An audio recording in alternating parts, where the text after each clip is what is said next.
pense qu'il y a beaucoup de moi qui transparaît dans l'écriture.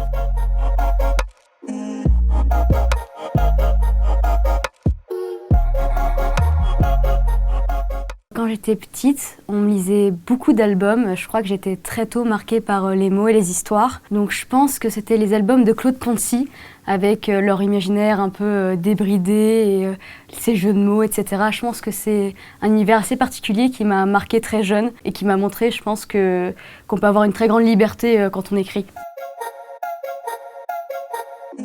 Alors la première fois que j'ai commencé à écrire, c'était, je pense, tout début primaire.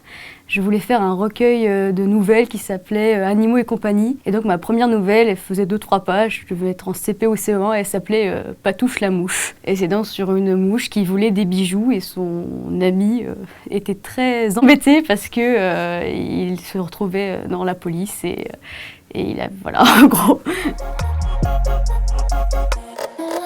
J'écris vraiment sur clavier. C'est vrai que j'aime bien, dans l'écriture, pouvoir revenir en arrière, faire des pauses, aller dans le futur, retourner dans le passé. Et c'est vrai que si je commence à écrire au crayon, bah en fait c'est un peu dégueulasse parce que je barre tout et du coup je suis obligée de gommer, de faire des flèches et c'est un peu brouillon. Donc je préfère vraiment écrire sur le clavier. J'écris un peu partout, de préférence chez moi ou, je l'avoue, pendant mes cours. Bon, comme j'ai la réputation d'être une bonne élève par rapport à mes professeurs, ils m'ont jamais soupçonné de quoi que ce soit. Bon, maintenant, s'ils voient cette vidéo, voilà, maintenant je suis grillée. Ça me rassure en fait d'avoir à côté de moi une feuille en me disant, voilà, si j'ai une idée, tout de suite, même quelques mots ou une phrase, une idée de personnage, de lieu, elle est là et elle partira pas, quoi. J'écris vraiment que en journée. Une fois, j'ai essayé la nuit, je me suis réveillée un peu transie, un peu hantée par un rêve, et je me suis dit « Oh là là, c'est vraiment une super idée de roman ». J'ai écrit un peu enfiévrée comme ça, 2-3 lignes sur un bout de papier. Et quand je me suis réveillée, c'était tellement incompréhensible et tellement nul que je me suis dit « Ok, très bien Juliette, tu n'écris pas la nuit, ça ne te réussit pas ». Je ne crois pas trop, en tout cas moi, le côté écrivain qui écrit la nuit, inspiré par la lune et les étoiles, ça ne fonctionne pas pour moi en tout cas. En poésie, ce serait L'amour, la poésie de Paul Éluard, qui est vraiment mon livre de chevet. Un peu partout, des fois, j'essaye de disperser des bouts de poèmes dans le train, sur les murs des toilettes de la fac, parce que je trouve que ce sont des mots très marquants. Et quand je suis un peu en panne d'inspiration, un peu bloquée, il suffit que je relise quelques lignes de ce recueil et tout de suite ça repart. Et sinon ce serait Le ravissement de Lolwestein de Marguerite Duras parce que j'aime bien le côté énigmatique de son héroïne, le fait qu'elle veut à tout prix avoir une relation très particulière où elle est spectatrice d'un amour dont elle ne fait pas partie. C'est une idée très belle.